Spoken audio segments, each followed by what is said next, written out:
Today topic is paragraph tag ఎందుకు use చేస్తారంటే display the text in paragraph format. To display a long piece of text on web బ్రౌజర్లో ఒక long piece of టెక్స్ట్ని display చేయడానికి పారాగ్రాఫ్ని use చేస్తారు. A paragraph element P is used అంటే paragraph element P tag is used which marks a block of text as a paragraph.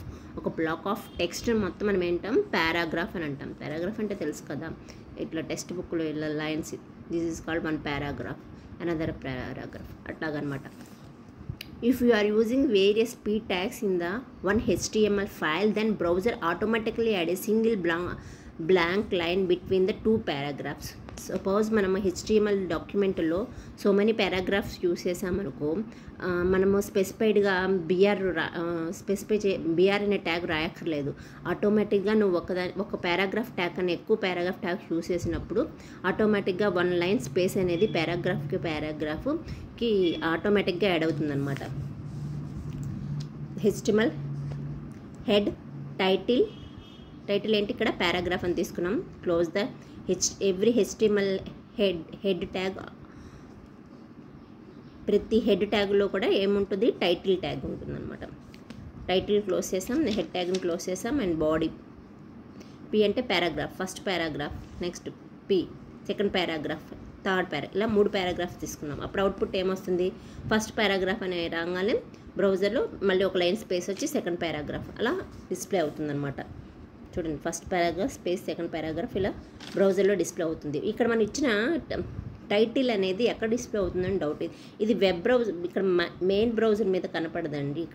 ఇక్కడ title అనేది ఇక్కడ క్లోజ్ మినిమైజ్ బటన్స్ ఉంటుంది, అక్కడ స్మాల్గా మనం ఇచ్చిన నేమ్ కనపడుతుంది, పారాగ్రాఫ్ అని అనమాట. Next align the text.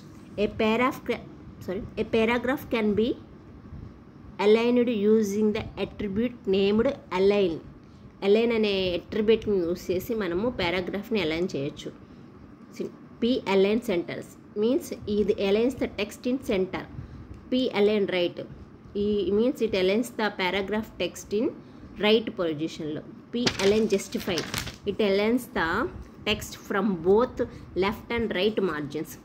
Left and right margin వదిలిపెట్టి మిడిల్లో అనేది మన పారాగ్రాఫ్ని అలైన్ చేస్తూ ఉంటుందన్నమాట. ఇదేమో పారాగ్రాఫ్ లెఫ్ట్గా ఉండేటట్టు చూస్తుంది, లెఫ్ట్ అలైన్మెంట్. రైట్ అలైన్మెంట్ ఏమో పారాగ్రాఫ్ రైట్గా ఉండేటట్టు చూస్తుంది. అండ్ సెంటర్ అలైన్మెంట్ ఏం చేస్తుంది, బోత్ లెఫ్ట్ రైట్ స్పేస్ ఉండేటట్లు చూస్తుంది అనమాట.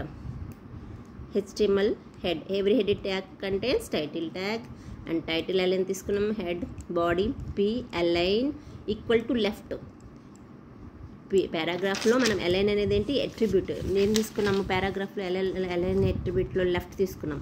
సో క్లోజ్ ద లెఫ్ట్ అని రాసి close the paragraph tag. So ఈ కంటెంట్ ఇప్పుడు ఎక్కడ డిస్ప్లే అవుతుంది, బ్రౌజర్లో లెఫ్ట్ సైడ్ అనేది లెఫ్ట్గా డిస్ప్లే అవుతుంది. పి అలైన్ అట్రిబ్యూట్ ఏం తీసుకున్న సెంటర్. క్లోజ్ ద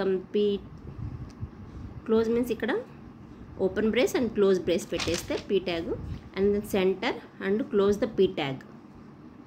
సో ఇప్పుడు ఇక్కడ ఏంటంటే ఈ కంటెంట్లో టెక్స్ట్ ఎక్కడ డిస్ప్లే అవుతుంది, సెంటర్లో డిస్ప్లే అవుతుంది. నెక్స్ట్ పీ అలైన్ రైట్ అనమాట, ఇది right. Open brace and close the brace of the tag and right close the P tag. So ఇప్పుడు మనకి ఏమవుతుంది, ఈ ట్యాగ్ యూస్ చేసి కంటెంట్ అనేది పారాగ్రాఫ్ అనేది రైట్ సైడ్ డిస్ప్లే అవుతుంది అనమాట. చూడండి, లెఫ్ట్ పారాగ్రాఫ్ యూస్ చేసి కంటెంట్ లెఫ్ట్, సెంటర్ ఏం చేస్తుంది, సెంటర్ అనమాట. ఇక్కడ మధ్యలో సెంటర్లో డిస్ప్లే అవుతుంది. బోత్ లెఫ్ట్ రైట్ కూడా స్పేస్ ఉండాలన్నమాట. అండ్ రైట్ ఏం చేస్తుంది, రైట్లో కంటెంట్ అనేది డిస్ప్లే అవుతుంది.